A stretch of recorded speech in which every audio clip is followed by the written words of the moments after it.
বাংলাদেশের হাজারো গ্রামের ভিড়ে এই গ্রামটি অনন্য। কারণ এই গ্রামের প্রতিটি ঘর, প্রতিটি মানুষ যেন একই সুতোয় বাঁধা।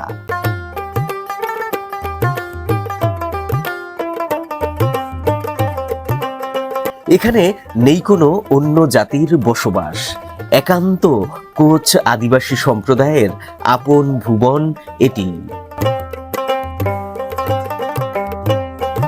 গারো পাহাড়ের কোল ঘেঁষে সবুজে ঘেরা এই জনপদ, এটি শেরপুরের ঝিনাইগাতি উপজেলার কাংসা ইউনিয়নের উত্তর গান্ধীগাঁও, যা স্থানীয়দের কাছে কোচপাড়া নামেও পরিচিত।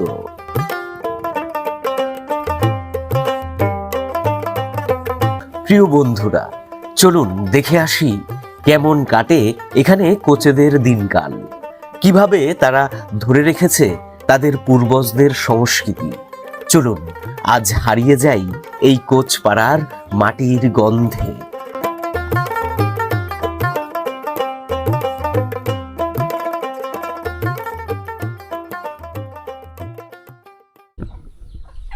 সুপ্রিয় দর্শক, শেরপুর জেলার ঝিনাইগাতি উপজেলার কাংসা ইউনিয়নের উত্তর গান্ধীগাঁও কোচপাড়া থেকে আপনাদেরকে স্বাগত জানাচ্ছি। দর্শক, ইতিপূর্বে আমরা কিন্তু অনেকগুলো কোচ গ্রাম নিয়ে ভিডিও রীতিমতো করেছি, কিন্তু এই যে উত্তর গান্ধীগাঁও এবং এই কোচপাড়া, যেটা এই কোচপাড়ার একটা বিশেষ বৈশিষ্ট্য রয়েছে। এই গ্রামটা মানে আপনার খুবই নান্দনিক এবং পাহাড়ের ঢালে টিলার উপরে খুব চমৎকার একটা গ্রাম। আর তার পাশাপাশি দর্শক, এই গ্রামে মোটামুটি আপনার 36 পরিবার কোচ আদিবাসী রয়েছে। তো এখানে এই উত্তর গান্ধীগাঁও গ্রামে আপনার যে কোচ আদিবাসীদের বর্তমান জীবন বৈচিত্র্য, সেটা আপনাদের সামনে আমরা এই ভিডিওতে তুলে ধরার চেষ্টা করব। তো চলুন দর্শক, আর কথা না বাড়িয়ে আজকের পর্বের আমাদের এই ভিডিওটা আমরা এখান থেকেই শুরু করছি। দর্শক, এখান থেকে হচ্ছে আপনার গান্ধীগাঁও কোচপাড়া শুরু। তো এই জায়গাটা থেকে শুরু করার একটা কারণ আছে। এখানে আমার এই জলপাই গাছটা দেখতে খুব ভালো লাগলো, আর তার পাশাপাশি এখানে এই দেখুন সুন্দর আতা ফল রয়েছে। আর তার পাশাপাশি দর্শক, এই যে জায়গাটা মানে আপনার কাংসা ইউনিয়নের উত্তর গান্ধীগাঁও কোচপাড়া, এখানকার যে বাড়িঘরগুলো মানে খুবই নান্দনিক, আপনারা দেখলে মুগ্ধ হয়ে যাবেন। আমি আপনাদেরকে দেখানোর চেষ্টা করব এই কোচপাড়ার ভেতরকার যে এখানকার কোচেদের যে কোচ আদিবাসীদের যে বাড়িঘরগুলো রয়েছে সেগুলো। যদিও এখন মানে বাড়িতে পুরোপুরিভাবেই দেখুন এই যে ধান কিন্তু উঠেছে, তো ধানে একেবারে ভরা। গ্রামের ভেতরে ঢোকার রাস্তা যে কোনটা বুঝতে পারছি না দর্শক, কারণ এই গ্রামটাতে তো একদম প্রথম আসলাম, আর এইদিকে মানুষজনও কম। কিন্তু এখানে যেহেতু মানে আপনার এই যে ধানের যে ক্ষেত, সেটা কিন্তু বেছানো রয়েছে, যার কারণে কোনটা যে রাস্তা আর কোনটা রাস্তা না বুঝতে পারছি না। তবে আমি যেখান দিয়ে এসছি এখান থেকে এই জায়গাটাকে খুব সুন্দরভাবে দেখানো যাবে। এবং এখানে আপনার দেখুন কি চমৎকার কোচেদের যে ঘরগুলো, সেগুলো কিন্তু খুবই নান্দনিক মাটির। আসুন দেখা যাক এখানে কাউকে পাওয়া যায় কিনা এবং কারোর সাথে কথা বলা যায় কিনা। আধুনিকতার এই যুগে এমন একটি গ্রাম খুঁজে পাওয়া সত্যিই খুবই দুষ্কর, যেখানে মিশ্র সংস্কৃতির কোনো ছাপ নেই, আর বাড়িঘরগুলো সবই এখনো মাটির। তাছাড়া এই মাটির ঘর এত সুন্দর যা দেখলে চোখ জুড়িয়ে যায়। কোচ আদিবাসীদের গ্রামের নান্দনিকতায় হারিয়ে যেতে ইচ্ছে করে। দর্শক, এখানে কিন্তু আমরা একজন কোচ দিদির দেখা পেলাম, এবং দিদি বলছে কই সুন্দর। আমি বললাম না, আপনার মাটির ঘরগুলো অনেক সুন্দর। দিদি কিছুতেই মানে সেটা মানতে চাইছে না, কিন্তু দিদিরা মাটির ঘরে থাকে বলে তার মনে হচ্ছে যে এই ঘরটা সুন্দর না। ভূমিকম্প আসলে ভাঙবার দেওয়াল দাগ হয়ে গেছে গা। ও, ভূমিকম্প হতে মানে আপনার দেয়ালে দাগ হয়ে গেছে না? ও আচ্ছা দিদি, এটা আপনার উত্তর গান্ধীগাঁও, এখানে আপনাদের মানে সবাই কোচ আর কি না? পুরোটাই কোচ। এখানে আপনার কোচ পরিবার রয়েছে কতগুলো? এই 35-36টা না? হ্যাঁ, আচ্ছা আচ্ছা। আর এইটা আপনাদের বাসা? দিদিদের দর্শক এটা বাসা। দিদি কিছুতেই মানবে না যে তার বাড়ি ঘর সুন্দর, কিন্তু আমার কাছে খুবই ভালো লাগছে। ঠিক আছে, দেখুন এই যে খুবই মানে আপনার আমি দেখাই, আরো আপনাদেরকে দেখালেই বুঝতে পারবেন যে এখান থেকে সামনে আপনার এই যে ঘরগুলো, কত যে নান্দনিক। সম্ভবত এটা মন্দির, এটা এই যে দেখুন কোচেরা যে ধর্মাচার পালন করে সেই ধর্মাচারের মানে তাদের যে মন্দির, সেই মন্দির এখানে মানে আপনার নানান দেবদেবীদের তারা পূজা পার্বণ করে। এই যে দেখুন, আর এই যে আরেকটা মাটির ঘর, এখনো উঠান দিয়ে না হাঁটাই যাচ্ছে না, মানে এমন একটা অবস্থা। কারণ কি, উঠানের মধ্যে মানে আপনার পুরোটা অংশ জুড়েই ধান কিন্তু ছড়ানো রয়েছে। তো এইটা মানে আপনার একদম উত্তর গান্ধীগাঁওয়ের যে প্রথম বাড়ি, সেই বাড়ি থেকে আমরা কথা বলছি। এই যে এখানে বোধহয় আরও একটা মন্দির রয়েছে কোচ দিদিদের। এই যে দেখুন এখানে তারা কিন্তু ধর্মীয় যে উৎসব কিংবা পূজা সেগুলো কিন্তু তারা এখানে পালন করে। দর্শক, এই যে শুরুর বাড়িটা উত্তর গান্ধীগাঁও কোচপাড়ার, এখানকার যে দিদি এই বাড়ির, তার সম্ভবত হাজবেন্ড মারা গেছে, তাই না মিজান ভাই? দিদি যেটা বললো ওনার হাজবেন্ড মারা গেছে। বাড়ির লোক, উনি কিন্তু ওইভাবে বলেনি, বলছে বাড়ির মালিক মারা গেছে। ওইটাই আর কি। তো মানে খুবই ভালো মানুষ এবং আন্তরিক আমার কাছে মনে হলো, এবং খুব মজারও। হ্যাঁ, মজার, খুব মজার মানুষ, কথা বলে সুন্দর।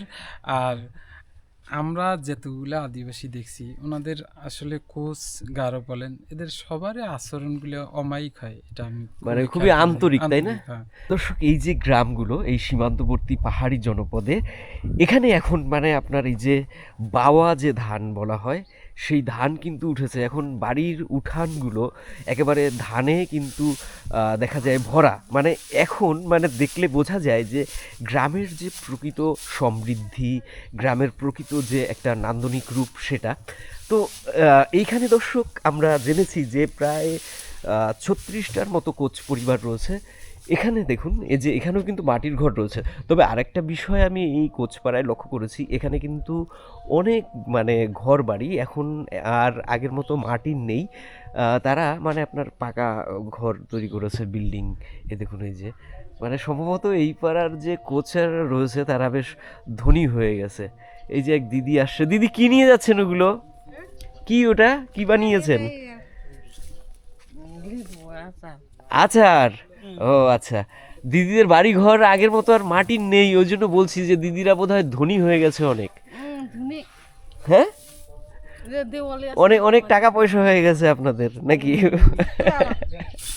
দর্শক, দিদি কিন্তু আচার বানিয়ে এই যে রোদে শুকাতে দিয়েছে। দেখুন এই যে তাদের। দিদি, এটা কিসের আচার দিদি? লেবুর? লিচু লিচু লেবু। আপনার লেবুর আচার, তাই তো? আচ্ছা আচ্ছা। দিদিদের কথা কিন্তু বিশ্বাস করবেন না, কারণ দিদিরা বলে যে আলামালা ভাঙা ঘর বাড়ি আমাদের সব, কিন্তু দিদিরা ধনী এখানে কোচপাড়ায়। আর এই যে আমি যে জায়গাটা দিয়ে হেঁটে যাচ্ছি, এখানে কিছু ঘর আছে। এখান দিয়ে মানে আপনার কোনো রাস্তাঘাট নেই, আমি বাড়ির ভেতরে রয়েছি। এবং এখানে দেখুন এই যে তারা কিন্তু এই যে গবাদি পশু পালন করে, তো সেই গবাদি পশু রয়েছে। আর এখন এই সময় মানে গবাদি পশুর মানে একটা সুবিধা আছে, ধান উঠেছে তো খাবার দাবারের অভাব নেই। এখন এখানে বাড়ির মধ্যেই দেখুন এই যে শুয়ে বসে অলস সময় পার করছে আর খাওয়া দাওয়া করছে। এটাও আর একটা মানে আপনার বাড়ি। তো এই সময়টা আমি দেখছি যে গ্রাম মানে ফাঁকা, সম্ভবত সবাই কাজে কর্মে ব্যস্ত রয়েছে। সীমান্তের এই গ্রামীণ জনপদ এখন বাওয়া ধানে সমৃদ্ধ। কোচ আদিবাসীদের বাড়িঘর উঠান জুড়ে ছড়ানো রয়েছে সেই সমৃদ্ধি। এখানে এখন সকলেই সেই ধানের কাজে ব্যস্ত, তাই বাড়িতে তেমন কাউকে পাওয়া যাচ্ছে না। যদিও কোচেরা হিন্দু ধর্মে দীক্ষিত, জীবন তাদের পুরুষতন্ত্রের কাঠামোর ভেতর বন্দী, তবু আজও এখানে নারীরা সমান কর্মঠ। মাতৃতান্ত্রিক বৈশিষ্ট্য আজও রয়ে গেছে তাদের জীবনধারায়। এই যে দর্শক, এখান থেকে মানে আপনার খুব সুন্দর একটা কোচ পরিবারের বাসা। এই যে মিজান ভাই সম্ভবত দেখে মুগ্ধ হয়ে একদম তাকিয়ে আছে, নাকি মিজান ভাই? সুন্দর না বাসাটা? অনেক সুন্দর না, মাটির দেয়ালগুলো কত সুন্দর মসৃণ করছে, আবার ইটের ইয়ার মতো ফিলার করে করে করছে, ভালোই লাগতেছে। আর গ্রামীণ জনপদে দর্শক মানে দেখুন খুব পরিবেশ পরিষ্কার এবং একদম নান্দনিক করে সাজানো প্রত্যেকটা জিনিস। হ্যাঁ, তো চলেন একটু সামনের দিকে যাই, দেখি এখানে কি আছে।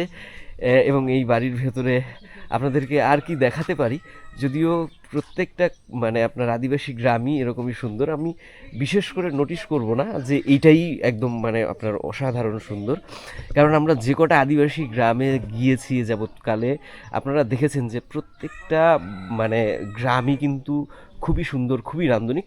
তবে এই সৌন্দর্যটা মানে আপনার অধিকাংশই ফুটে ওঠে মোটা দাগে আপনার এই মাটির ঘরগুলো থেকে, কিন্তু আস্তে আস্তে এই মাটির ঘরগুলো আপনার সংকীর্ণ হচ্ছে এবং অনেকেই এই মাটির ঘরগুলো থেকে সরে আসছে। সেন্টু পাইজন, সবই সেন্টু পাইজন করেন আপনারা না?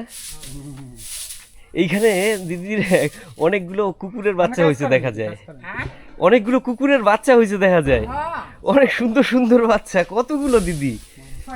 6টা একটা কুকুরের? বাহ, একটা কুকুরের প্রিয় দর্শক দেখুন কি সুন্দর 6টা বাচ্চা হয়েছে, দারুণ।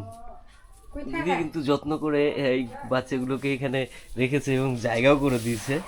এই যে দিদি, কোচ দিদি, দিদিরা সেন্টু পাইজন করে, বিশেষ করে আদিবাসীদের যে গ্রামগুলো রয়েছে, বিশেষ আমাদের এই সীমান্তবর্তী জনপদে আমরা দেখলাম এই বাওয়া চাষের সময় আপনারা সব সেন্টু পাইজনটাই করেন। এটা খুব ভালো হয় না দিদি?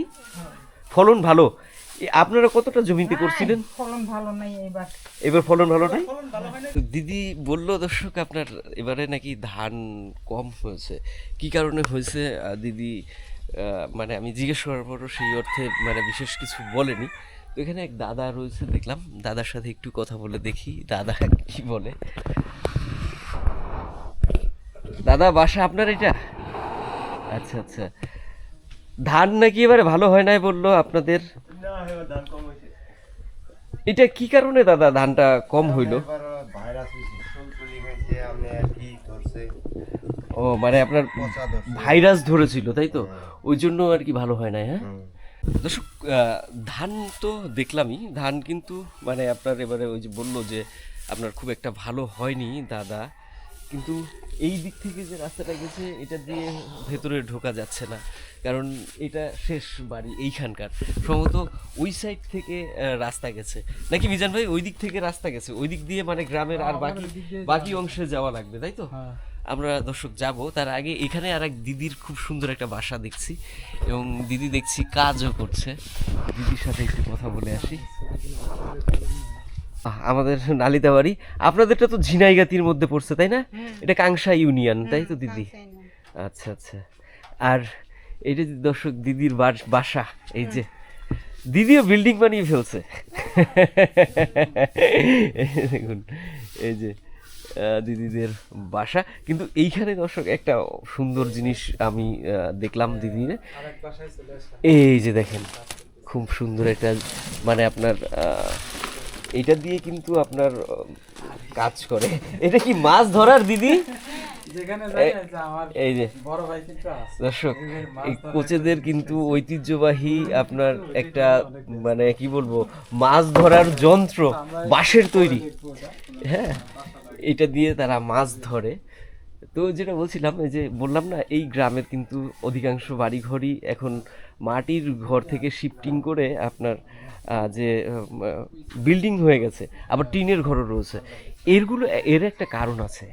কারণটা হলো দর্শক আপনার যে মাটির ঘরগুলো, এই মাটির ঘরগুলোতে একটা সমস্যা আছে, সেটা হলো মাটির ঘর মানে আপনার হাতিতে খুব দ্রুত ভেঙে ফেলতে পারে। তারপরে হচ্ছে গিয়ে আপনার এখন ওই যে বললো শুরুর দিকে আপনারা দেখলেন যে ভূমিকম্পে ভেঙে গেছে, এই ক্ষেত্রে আপনার বিল্ডিংটা অনেকখানি সেফ। আরেকটা বিষয় আপনাদেরকে বলি, এই যে আপনার টিনের ঘরগুলো দেখছেন আদিবাসী গ্রামে, এই টিনের ঘর ভাঙতেও কিন্তু হাতির খুব অসুবিধা হয়। সীমান্তবর্তী জনপদে হাতির উপদ্রব এটা একদম চিরকালীন একটা বিষয়। এটা এই অঞ্চল দিয়ে যত গ্রাম রয়েছে সব গ্রামেই মানে আপনার হাতির উপদ্রব রয়েছে। তো এই মাটির ঘরগুলো ভাঙতে সুবিধা হয় হাতির, তাই না আয়নাল ভাই? জি জি জি, মাটির ঘরগুলো মানে ওই উষ্টা মারলে পড়ে যায়। আবার টিনের ঘরে আপনার যখন ভাঙতে যায় হাতিতে, তখন ওদের আবার কেটে যাওয়ার সম্ভাবনা থাকে, তার জন্য যায় না। কাটা দেখলে ভয় পায়। অনেক সময় দেখা যায় যে তাদের যে মানে সহজলভ্য যেগুলো মাটির ঘর উষ্টা মারি ভেঙে ফেলে, টিনের গুলো পেঁচায় পেঁচায় ভাঙে অবশ্যই। তারপরেও যদি ধান থাকে ওরা বুঝতে পারে, কিন্তু ধান থাকলে চাউল থাকলে ওগুলা মানে অলরেডি মানে খুলে বের করে খেয়ে ফেলে। যার জন্য মাটির ঘর কমে গেছে, এই কমে জন্য গেছে। আপনার ওই এখন টিনের ঘর, টিনের ঘর, মাঝে মাঝে যাদের সামর্থ্য আছে তারা ইটের তৈরি ঘরও দিচ্ছে ইদানিং, বিল্ডিং, তাই না? বিল্ডিং দিচ্ছে। এই গ্রামের এখনো পর্যন্ত মন্দিরটা পাইনি মিজান ভাই। মন্দির আপনি- ওই পাশে, ওই ওই পাশে, মন্দির ওই যে বলতে রেখে কি আসলাম। ছোট ছোট এগুলো মন্দির পাইছি, হয়ে কিন্তু আসলাম বড় আমরা। মন্দির হ্যাঁ, না। ওই মন্দির। মেইন রোডের ওই পাশে ও তাহলে যাওয়ার সময় আমরা দর্শক এই গ্রামের যে মন্দির আছে এবং কোচেদের যে ধর্ম আছে, আদি ধর্ম এবং বর্তমানে তারা যে ধর্ম পালন করে এ বিষয় নিয়ে আলাপ করব। তার আগে আপনাদেরকে সুন্দর একটা মাটির ঘর দেখাই, দেখেন এই যে মাটির ঘর তো থাকছে না, বিলুপ্তির পথে, তবুও যে কয়টা আছে এখন আপনাদেরকে এই যে যেটুকু ঘুরে ঘুরে দেখাতে পারছি, এটা হয়তো সামনের দিকে আর দেখাতে পারবো না, কারণ এই ঘরগুলো আস্তে আস্তে মানুষ আসলে মানে ভেঙে নতুন করে যাদের সামর্থ্য আছে, ওই যে আয়নাল ভাই বললো, তারা কিন্তু টিনের তারপরে বিল্ডিং প্রভৃতি করছে। আর এখানকার এই যে রাস্তাটা দর্শক, এটাও কিন্তু আমার কাছে খুবই ভালো লাগছে। এর দর্শক এই যে বিশেষ করে এবারের ভেতরটা কিন্তু খুবই সুন্দর লাগছে, এই যে গাঁদা ফুল ফুটেছে। মিজান ভাই একটা টার্গেট নিয়েছিল যে বাড়ির ভেতরে ঢুকবে, কিন্তু বাড়ির গেটটা আটকানো, মানে যার কারণে সে ঢুকতে পারেনি। আমিও কিন্তু ঢুকবো ভাবছিলাম, কারণ এখানে আমার খুব ভালো লাগছিল এই বাড়িটা দেখতে, কারণ এখানে এই যে গাঁদা ফুলগুলো এবং এখানকার এই যে রাস্তাঘাটগুলো মানে খুবই সুন্দর এবং নান্দনিক। আর এই বাড়িটাও কিন্তু মাটির। তবে এইখানে এসে মিজান ভাই একটা জিনিস আপনি লক্ষ্য করছেন, এখানে যে যে পাহাড়ি যে বনভূমি রয়েছে, সেই বনভূমির ঢালে কিন্তু এই যে কৃষি জমি, এবং এইখান দিয়ে কিন্তু এই যে ধান চাষ এগুলাই করে, আবাদ করে। এইখান দিয়েই তারা কিন্তু চাষাবাদ করে, মানে তাদের কৃষি জমিটা খুবই সংকীর্ণ। সংকীর্ণ। তার মধ্যেই মানে আপনার যেটুকু হয় এটা দিয়ে হয়েছে। তুলনামূলক চলে। তারপরে আবার মনে করেন হাতির বিপুল উপদ্রব রয়েছে। আর এই যে বনভূমির ভেতর দিয়ে দর্শক যে ধানি জমিগুলো কিংবা অন্যান্য ফসল, এগুলো গাছপালার ছায়া থাকে, যার কারণে কিন্তু ফলন তুলনামূলক আদিবাসীরা একটু এখানে কমই পায়, পায় না?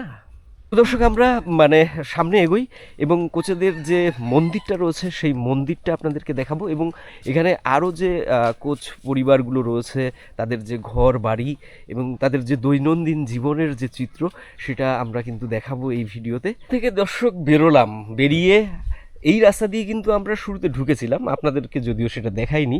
আমরা এই দিকে গেছিলাম, এই দিকে কয়েকটা বাড়ি আমরা কোচপাড়ার ভেতরে পেয়েছি, এবং এখান থেকে আপনার আরও কিছু বাড়িঘর রয়েছে। আর এই যে মিজান ভাই আমার সামনে দাঁড়িয়ে রয়েছে, আমাকে জিজ্ঞেস করছে কই যাবেন, এইটাই তো গ্রাম, তাই না? হ্যাঁ, তো চলেন আগাই সামনের দিকে। এখানে আরও যারা মানে আপনার কোচ পরিবার রয়েছে তাদেরকে একটু দেখি, তাদের সাথে কথা বলি, তাদের দৈনন্দিন জীবনের চিত্রগুলো আমরা দেখি। এই যে এক বাড়ি দর্শক, এই যে এক দিদি কাজও করছে দেখা যায়। দর্শক এখানে ঢোকার পরেই এখানে দেখলাম একটা মানে আপনার সাইনবোর্ড, উত্তর গান্ধীগাঁও প্রাথমিক বিদ্যালয়। দিদির এটা তো বাড়ি দেখা যায়, স্কুল তো না দিদি? বাড়িতে স্কুল ভাড়া দিছে তারা। এইটাই স্কুল, হ্যাঁ, প্রাথমিক বিদ্যালয়? প্রাথমিক মানে এই যে কুসে করে স্কুল, ও আপনাদের কুসের এই যে ভাষা আছে না, কোচ ভাষা, হ্যাঁ কুস ভাষা দিয়ে স্কুল বানাইছে। এখানে আপনাদের কোচ ভাষার মানে শেখানো হয়, হ্যাঁ, পড়ানো হয় হ্যাঁ, বাচ্চাদের, ছোট ছোট বাচ্চাদের। ছোট ছোট বাচ্চাদের। আচ্ছা আচ্ছা, বাহ, দারুণ একটা জিনিস দর্শক এখানে কিন্তু এসে পেলাম। কুস ভাষা দিয়ে হারাই যেতেছে না, হ্যাঁ হ্যাঁ, ওইখানে এটা স্মৃতি রাখবার জন্য স্কুল দিছে। এটা কারা করছে দিদি? কালিদাস। ও আপনাদের নিজেদের লোকেরাই করেছে? না না, সরকারের কালিদাস তিনি দিছে। কোন সংগঠন থেকে করছে? কালিদাস আছে না, হ্যাঁ হ্যাঁ হ্যাঁ, ওই সংগঠন থেকে স্কুলটা দিছে। আচ্ছা আচ্ছা। দর্শক কোচ ভাষা হারিয়ে যাচ্ছে, এটা তো আপনারা জানেনই। তো এইটা মানে আপনার ওনাদেরই একটা নিজস্ব সংগঠন, সেই সংগঠন থেকে তারা এখানে স্কুল। দিদি কখন চলে? সকাল 8টা। সকাল 8টা থেকে 9টা পর্যন্ত না? 9টা পর্যন্ত, মানে 8টা থেকে 9টা পর্যন্ত বাচ্চাদেরকে মানে দিদিরাই কিন্তু এই স্কুলটাকে ভাড়া দিয়েছে তাদের বাড়িতে, এখানে এই যে আপনার পড়ানো হয়। তো এখানে একটা মানে আপনার সাইনবোর্ড দেখতে পাচ্ছি, এখানে আপনার ওই বিষয়গুলো সম্পর্কে লেখা আছে কিনা। ও এইটা হচ্ছে কারিতাস, একটা সংগঠন, যে সংগঠনের মাধ্যমে আপনার শিশুদেরকে কোচ ভাষার প্রশিক্ষণ দেওয়া হয়, এটা কিন্তু খুবই একটা ভালো বিষয় আমি মনে করি, কারণ কোচেদের যে ভাষাটা রয়েছে সেই ভাষাটা হারিয়ে যাচ্ছে। তো সেই ভাষাটাকে ধরে রাখার জন্য এখানে যে তারা মানে আপনার একটা চেষ্টা করছে, এটা সত্যি মানে একটা মুগ্ধকর বিষয়। স্কুলের ভেতরটাও তো সুন্দর। দিদি, একটু স্কুলের ভেতর ঢুকলাম, হ্যাঁ, যদিও ভেতরটা অন্ধকার দর্শক, কিন্তু এখানে স্কুলের ভেতরে মানে আপনার এই যে পরিবেশটা খুবই সুন্দর। দিদির কাছ থেকে আমি অনুমতি নিয়ে এখানে ঢুকলাম। আমার কাছে তো এটা খুব ভালো লাগছে, কারণ আমি এটা সবসময় প্রত্যাশা করি, কারণ একটা ভাষার সাথে একটা জাতির সংস্কৃতি থাকে, শুধু সংস্কৃতি নয়, থাকে সাহিত্য। আর সেই ভাষাটা যদি হারিয়ে যায়, অনেক কল্পকথা, অনেক মিথ, অনেক গল্প, অনেক কবিতা, অনেক কিছুই হারিয়ে যায়, যেটা আমাদের মানে একটা দেশের সম্পদ। তো আমি মনে করি যে এই কারণেই এই ভাষাটাকে টিকিয়ে রাখা অত্যন্ত গুরুত্বপূর্ণ।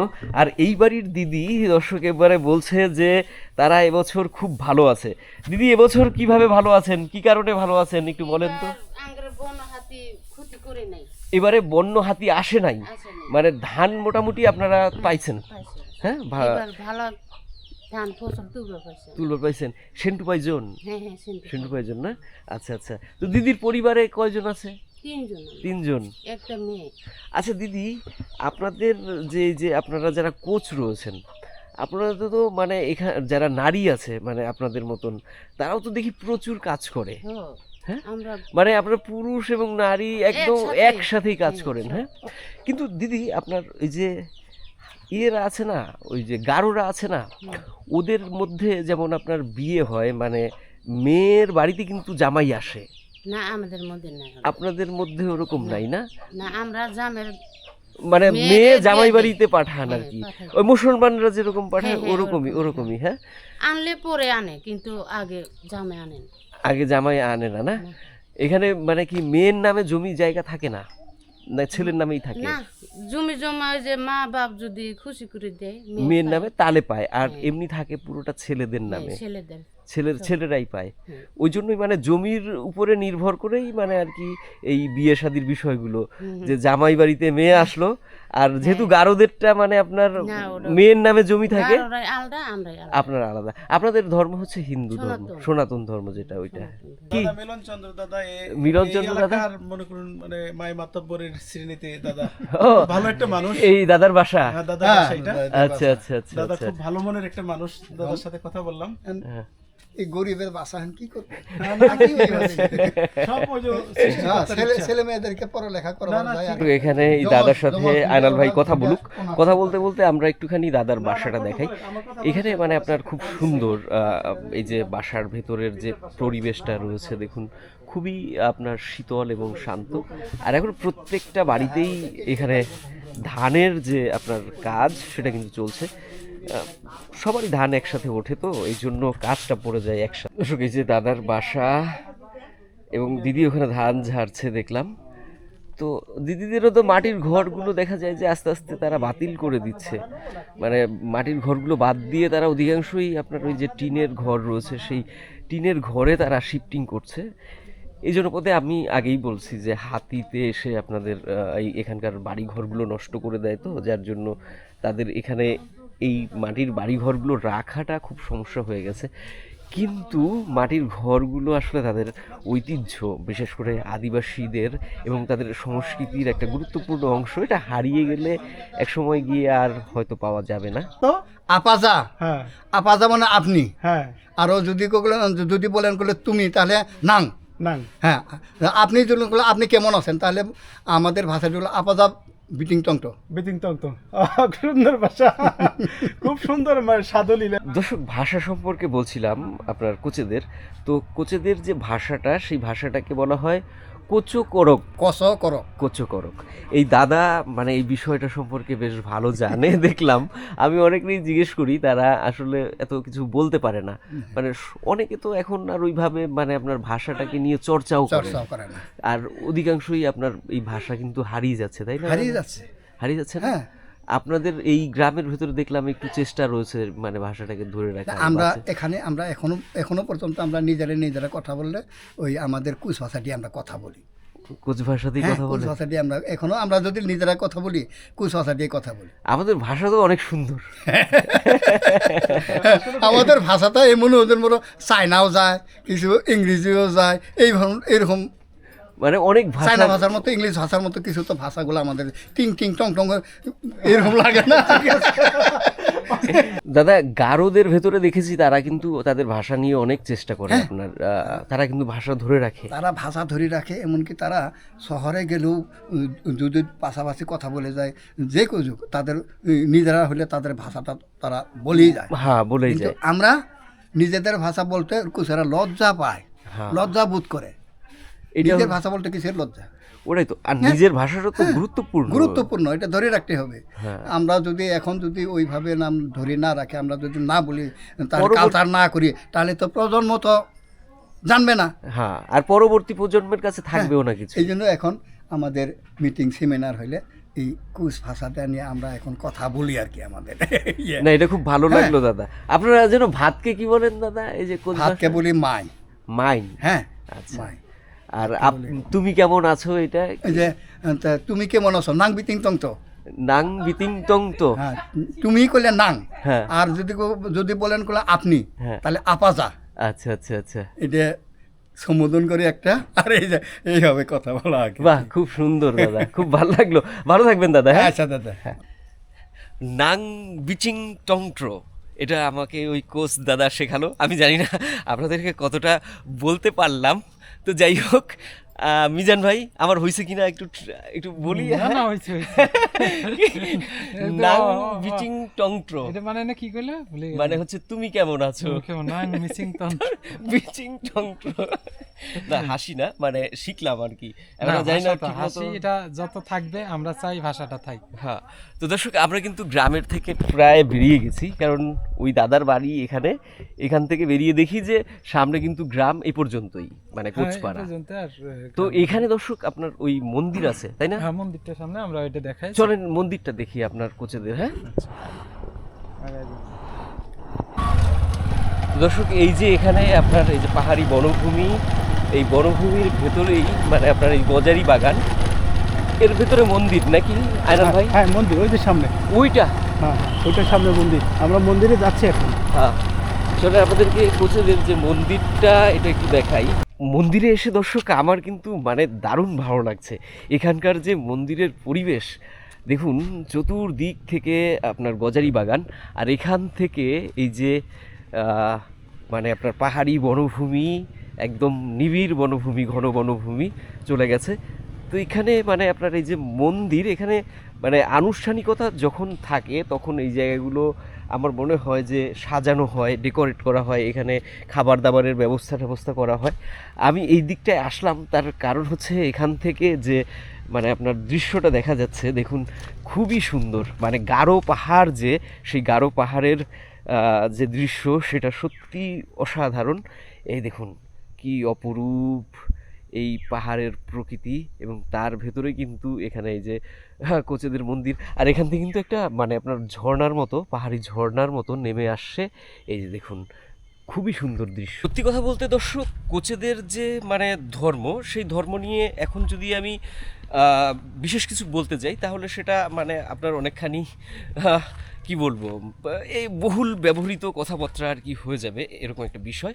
কারণ আপনারা জানেন যে কোচেরা আপনার এখন বর্তমানে হিন্দু ধর্ম পালন করে, এবং তারা কিন্তু ওই নরনারায়ণ কোচ যখন ক্ষমতায় ছিল, শাসন করত, কোচেদের জমিদার ছিল, রাজা ছিল, তখন থেকেই হিন্দু ধর্মে আসে। আর তার পূর্বে মানে তারা প্রকৃতি পূজা করত, এটাও আপনারা জানেন। তো আমি তাদের যে পূজার যে ধরনগুলো দেখুন সেগুলো একটুখানি দেখাই। এইখানে একটা মানে অদ্ভুত জায়গা তৈরি করেছে, মানে নির্মাণ করেছে। এখানে তাদের কোনো দেবতাদের কোনো ছবি কিছু একটা মানে ওই যে দেখুন মাটির ঘট রেখে দিয়েছে, ছবি নেই যদিও। তো এই বন পাহাড়ের ভেতরে দর্শক, এই যে কোচেদের যে ধর্ম, সেটা হিন্দু ধর্ম হলেও তাদের যে প্রাচীন আদি ধর্ম প্রকৃতির পূজা সেটা কিন্তু এখনো পর্যন্ত তারা টিকিয়ে রেখেছে, এবং হিন্দুদের মতন কিন্তু তাদের ধর্মীয় উৎসবগুলো না। তারা দেখুন এখানে যে কি সুন্দর করে এখানে কাঠি ঠাঠি দিয়ে আপনার কত কিছু করে সাজিয়েছে, এইটা কিন্তু মানে হিন্দুরা এরকম করে না। এর সাথে এই দেখুন এই যে আম পাতা বসিয়ে দিয়েছে, মানে আপনার এগুলো কিন্তু তাদের নিজস্বতা মিশিয়ে। তো মানে বিষয়টা হচ্ছে কি, এইখানে আমরা একটা বিষয় আপনাদেরকে একটু স্পষ্ট করে বলতে চাই, সেটা হলো যেহেতু কোচেরা মানে আপনার হিন্দু ধর্মকে গ্রহণ করেছে, তারা কিন্তু তাদের নিজের মতন করে গ্রহণ করেছে। মানে হিন্দুত্ববাদ যেটা, সেইটা তাদের ভেতরে অতটা প্রবল না, যতটা মানে তাদের প্রকৃতি পূজা যেভাবে সহজ সরল এবং তাদের যে নান্দনিকতা বোধ ছিল সেগুলোর সাথেই কিন্তু তারা হিন্দু ধর্মকে গ্রহণ করেছে। তো পূজা পার্বণ তারা করে, কিন্তু হিন্দুদের মতন করে না, তারা তাদের মতন করে হিন্দু ধর্মটাকে গ্রহণ করেছে। আমি কথাটা বোঝাতে পারলাম কি না জানি না, তবে নিশ্চয়ই আমার মনে হয় আপনারা ব্যাপারটাকে বুঝতে পারছেন। আর তাদের এখানের যে দেবদেবী সেটা একটু আপনাদেরকে দেখাই। এখানে এই যে পাকা করেছে, এখানে মন্দির নির্মাণ করছে তারা তাদের ধর্মীয় যে দেবতা রয়েছে সেই দেবতাদের রাখার জন্য। তো ওখানে আগে যেখানে যেরকম দেখলাম ওই যে আম পাতা, তারপরে নারিকেলের খোসা, এগুলো দিয়ে কিন্তু এখানে এই জায়গাটাকেও সাজানো। আর এখানে এই যে একটা মূর্তি আমরা দেখতে পাচ্ছি, এটা হচ্ছে আপনার কালী মূর্তি। দেখুন এই যে এইখানে মানে আপনার কালী ঠাকুরকে রাখা হয়েছে। এই যে তো দর্শক, এই ছিল আজকের আমাদের কোচপাড়া পর্ব। এই বিশেষ করে উত্তর গান্ধীগাঁও কোচপাড়ার। তো শেষ করার পূর্বে আপনাদেরকে একটা কথা বলি, মানে কোচেদের যে আদি ধর্মটা ছিল সেটা মোটা দাগে আপনার ছিল হচ্ছে গিয়ে প্রকৃতির মধ্যে থেকে। তারা তো অ্যাকচুয়াল এই যে আদিবাসী গোষ্ঠী রয়েছে তারা মানে আপনার প্রকৃতি নির্ভর জীবন জীবিকা পালন করতো, এবং তাদের জীবন জীবিকাই ছিল প্রকৃতির উপরেই মানে নির্ভরশীল। তো সেই কারণে তারা কিন্তু পূজা পার্বণগুলোও করতো প্রকৃতির, যেমন নদী, পানি, তারপরে বনের দেবতা, হ্যাঁ প্রভৃতি। তো এখনও পর্যন্ত যে তারা সেই যে আপনার পূর্বের ধর্মীয় রীতি সেটা টিকিয়ে রেখেছে, এটা আমাকে সত্যি মানে আন্তরিকভাবে একটুখানি তৃপ্তি দিল। তো যাই হোক দর্শক, আর কথা বাড়াবো না, আজকের পর্বটা এ পর্যন্তই। যদি ভালো লাগে তাহলে অবশ্যই আমাদের এই ভিডিওটা একটা লাইক করে দিবেন, আর তার পাশাপাশি কমেন্টস করে জানাবেন আপনাদের আমাদের এই ভিডিওগুলো কেমন লাগে। আর এখনও যদি সাবস্ক্রাইব করে না থাকেন তাহলে আমাদের এই চ্যানেলটিকে সাবস্ক্রাইব করে আমাদের পাশে থাকবেন। ভালো থাকবেন, সুস্থ থাকবেন। আজকের মতো বিদায় নিলাম, শুভকামনা রইল।